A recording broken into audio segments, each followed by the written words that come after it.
হুজুর একটা বার নবী দেখাইয়া দেন। সিদ্দিক একবার দুইটা চোখের পানি ছেড়ে দিয়া কান্দে, যুবক রে আজ 3 দিন নবী হারা শোকে আমরা সাহাবীরা খানা ফিনা ঘুম নিদ্রা সব কিছু ছেড়ে দিয়েছি।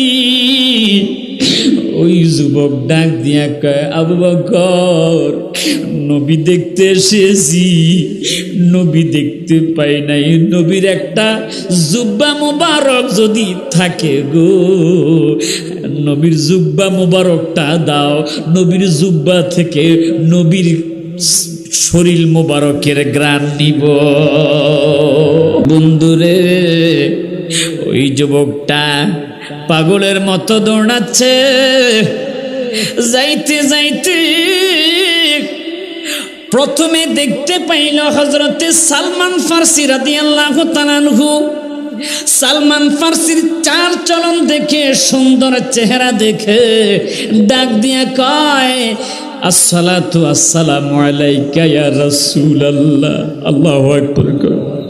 হুজুর আমি আপনাকে একটা নজর দেখার জন্য এসেছি। সালমান ফার্সি দুইটা চোখের পানি ছেড়ে দিয়া ডাক দিয়া কয়, কে?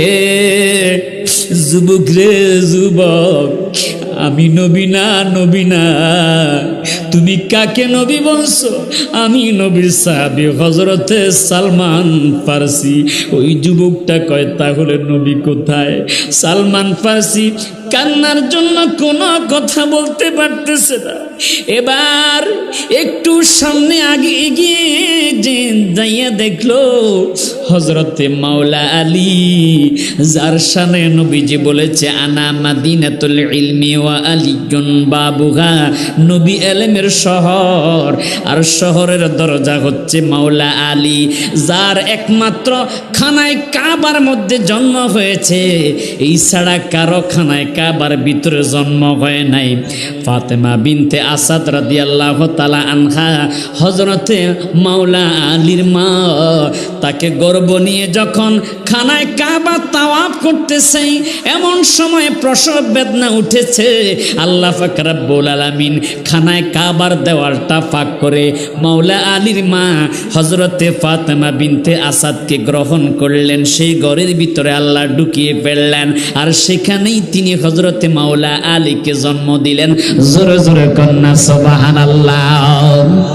মাওলা আলীকে দেখে ওই যুবকটা ডাক দিয়া কই, ইয়া রাসূলুল্লাহ, ইয়া হাবিবাল্লাহ, নবী গো আপনাকে একটা নজর দেখার জন্য আমি এসেছি। সুবহানাল্লাহ। আলী ডাক দিয়া কয়, কে যুবক? আমি নবী না রে, নবী না, নবীর সাহাবী হযরতে আলী রাদিয়াল্লাহু তাআলা আনহু। ওই যুবকটা পাগলের মতো হয়ে গেছে। আবার সামনে যাইয়া দেখতে পাইল হযরতে উসমান জিন নুরাইন রাদিয়াল্লাহু তাআলা আনহুকে। উসমানকে দেখে নবী মনে করে সালাম দিতে শুরু করলো। ইয়া রাসূলুল্লাহ বলেন না। উসমান জিন নুরাইন ডাক দিয়ে কয়, যুবক কে? তুমি আমাকে নবী নবী বলে কাঁদতেছ? আমি নবী না রে, নবীর সাহাবী হযরত উসমান। এবার কয়, নবী কোথায়? এবার ওই পাগলা যুবকটা দৌড়িয়ে মসজিদে নববীর ভিতরে যাইয়া দেখে হযরতে সিদ্দিকে আকবর, হযরতে আবু বকর সিদ্দিক রাদিয়াল্লাহু তাআলা আনহু, যার চেহারা এত সুন্দর মনে হয় যেন ইনি দয়াল নবী, মনে করে ওই যুবকটা সালাম দিলেন। আবু বকর সিদ্দিক রাদিয়াল্লাহু তাআলা আনহু দুইটা চোখের পানি ছেড়ে দিয়া ডাক দিয়া কয়, যুবক রে তুমি কাকে নবী বলছ? আমি নবী না রে, আমি নবীর সাহাবী হযরতে আবু বকর। ওই যুবক ডাক দিয়া কয়, আবু বকর নবী কোথায়? হযরত সিদ্দিক আকবর রাদিয়াল্লাহু তাআলা আনহু ডাক দিয়া কয়, যুবক রে, আজকে 3 দিন হয়েছে দয়াল নবী, মায়ার নবী পর্দা করেছে। নবীর শোকে আমি আবু বকর কান্দি, হযরত ওমর কান্দে এক জায়গায়, হযরত আলী কান্দে আরেক জায়গায়। জোরে জোরে কন্যা ইয়া রাসূলুল্লাহ। ওই যুবক চোখের পানিগুলো ধরে রাখতে পারলো না, ডাক দিয়া কয়, ও ভাই আবু বকর, বহু দূর থেকে এসেছি দয়াল নবীকে একটা নজর দেখতে। হুজুর, একটা বার নবী দেখাইয়া দেন। সিদ্দিক আকবর 2টা চোখের পানি ছেড়ে দিয়া কান্দে। যুবক রে, আজ 3 দিন নবী হারা শোকে আমরা সাহাবীরা খানা পিনা ঘুম নিদ্রা সব কিছু ছেড়ে দিয়েছি। ওই যুবক ডাক দিয়া কয়, আবু বকর, নবী দেখতে এসেছি, নবী দেখতে পাই নাই। নবীর একটা জুব্বা মুবারক যদি থাকে গো, নবীর জুব্বা মুবারকটা দাও, নবীর জুব্বা থেকে নবীর শরীর মুবারকের গ্রাণ নিব। আল্লাহু আকবার বলেন। আর একটু জোরে কন্যা ইয়া রাসূলুল্লাহ।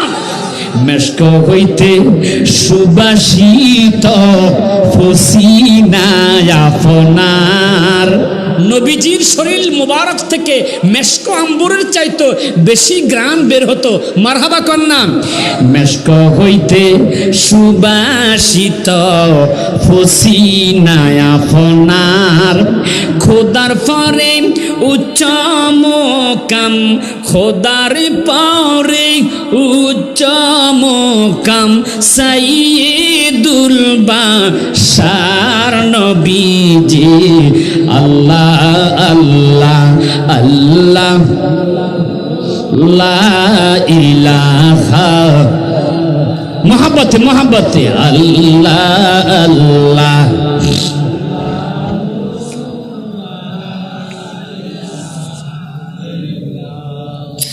এ বন্ধুরা, হযরতে আবু বকর সিদ্দিক রাদিয়াল্লাহু তাআলা আনহু আলীকে ডাক দিলেন, আলী এদিকে আসো। আলী আসলেন। ভাই আবু বকর কেন ডাক দিয়েছেন? বিরহে আমার নবীর জন্য কলিজা ফেটে যাচ্ছে। আলী, তুমি যাও, তোমার স্ত্রী হযরতে ফাতিমাতুজ জোহরা, যিনি জান্নাতি মহিলাদের সরদারিনী, মারহাবা কন্যা, জান্নাতি যুবকদের সরদার হবে হযরত ইমাম হাসান হোসাইন, আর জান্নাতি মহিলাদের সরদারিনী হবে হযরতে মা ফাতেমা। মা ফাতেমা কি মা ফাতেমা বলবেন নাকি বোন ফাতেমা বলবেন? কি রে বাবা, আপনারা কি বলবেন? মা ফাতেমার নয়নমণি এরকম একটা গজল গেয়েছিল কারবালার সামনে আমাদের তাহিরি ভাই। কথা কন ঠিক না বেটি? আজ সোশ্যাল মিডিয়া গরম, কওমি আহলে হাদিস তারা বিশাল সমালোচনা করেছে যে ফাতেমাকে মা বলা যাবে না, তো কি বলা যাবে? বাবি বলবেন? নাউজুবিল্লাহ। কত বড় বেয়াদব, কত বড় মুস্তাকে রাসূল। মা ফাতেমাকে মা বলার কারণে তারা বিরোধী করেছে। বোঝা গেছে তাদের চিন্তা ভাবনার মধ্যে ভেজাল আছে। কথা কন ঠিক না বেঠিক? কি আপনারা কি কষ্ট পাইতেছেন বাবা? কথা কি ঠিক না বেঠিক? আমার বন্ধুরা, হযরতে আলী রাদিয়াল্লাহু তাআলা আনহু দৌড়াইয়া চলে গেলেন ফাতেমার হুজরাখানায়। ফাতেমা, ফাতেমা রে, দরজা খোলো। কে হে? কয় আমি আলী। কেন এসেছেন? আজকে 3 দিন হয়েছে আমার চুলার মধ্যে আগুন জ্বলে না। আপনাদের এলাকার মধ্যে কোনো মানুষ মারা গেলে, বাবা মারা গেলে, মা মারা গেলে চার দিন পর্যন্ত শোক পালন করেন, কি করেন না? আপনারা করেন না? আমার বন্ধুরা, হযরত ফাতিমা তুজহরা রাদিয়াল্লাহু তাআলা আনহা ডাক দিয়া কয়, আলী আজকে 3 দিন পরে এসেছেন। দরজা খুললেন, আলী কেন এসেছেন? কই নবীর একটা আশেক পাগল নবীকে দেখার জন্য এসেছে, নবীর একটা জুব্বা মুবারক দাও। কই কে হে? আমার বাবার জুব্বা মুবারক পড়ার মতো কে, কার এমন সাধ্য আছে? ফাতেমা নবীর জুব্বা পরবে না, নবীর জুব্বা মুবারক থেকে ওই যুবকটা একটু ঘ্রাণ নিবে, নবীর শরীর মুবারকের ঘ্রাণ। ফাতেমা রাদিয়াল্লাহু তাআলা আনহা একটা জুব্বা মুবারক দিলেন। ওই জুব্বা মুবারক নিয়া হযরতে আলী রাদিয়াল্লাহু তাআলা আনহু মসজিদে নববীর ভিতরে হযরতে আবু বকর সিদ্দিক রাদিয়াল্লাহু তাআলা আনহুর কাছে দিলেন। হযরতে আবু বকর সিদ্দিক রাদিয়াল্লাহু তাআলা আনহু এই জুব্বা মুবারকটা ওই প্রেমিক আশেক, আমার নবীর প্রেমিক ওই আশেক, যেই যুবকটা তাওরাত কিতাবের মধ্যে আমার নবীর নাম দেখে ছিঁড়ে ফেলে দিয়েছিল, আবার তাওরাত কিতাবের মধ্যে নবীর নাম জোড়া লেগে গেছে। এই দৃশ্য দেখে, নবীর মুজিজা দেখে ওই যুবকটা নবীর প্রতি আশেক হয়ে গেছে। ওই আশেক নবীর হাতের মধ্যে জুব্বার মোবারকটা যেই মাত্র দিল, ওই যুবক এবার নবীজির জুব্বা মোবারকটা একবার মাথায় উঠায়, একবার বুকের মধ্যে লাগায়, একবার মাথার মধ্যে উঠায়, একবার বুকের মধ্যে লাগায়, নবী নবী নবী নবী বলে ওই যুবকটা আমার নবীজির জুব্বা মোবারক চুমা খায় আর মাথার মধ্যে লাগায়। এবার ওই জুব্বা মোবারকটা হযরতে আবু বকর সিদ্দিক রাদিয়াল্লাহু তাআলা আনহুর কাছে দিয়া যুবকটা নবীর বিরহে জমিনের মধ্যে গড়াইতে শুরু করলো। আর নবী নবী বলে ওই যুবকটা স্পটের মধ্যে নবীর বিরহে দুনিয়ার জমিন ত্যাগ করেছে।